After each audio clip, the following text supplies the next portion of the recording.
খারাপ সময়টা হয়তো অতীত হয়ে যায়, কিন্তু মানুষের খারাপ ব্যবহারটা কখনো অতীত হয়ে যায় না। শুধু নিজে থেকে কথা বলা বন্ধ করে দেখো, দেখবে অনেক আপনজন বড় হয়ে যাবে। আসলে কেউ আপন হয় না। যারা তোমার ক্ষতি চায় তাদের আঘাত করবে না, তাদের সামনে একটু হাসি মুখে বাঁচবে। দেখবে তুমি আঘাত করলে যা কষ্ট পেত, ওরা তার থেকেও বেশি কষ্ট পাবে। যত মিশবে ততই মানুষ চিনবে, অভিনয় যে কত প্রকার হয় তা বুঝতে পারবে।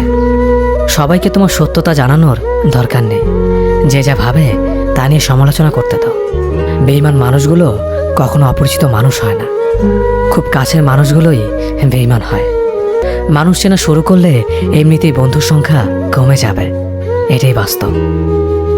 3টি কথা মনে রাখবেন: যে তোমাকে সাহায্য করে তাকে কখনো ভুলে যেও না, যে তোমাকে ভালোবাসে তাকে কখনো ঘৃণা করো না, যে তোমাকে বিশ্বাস করে তাকে কখনো ঠকিও না।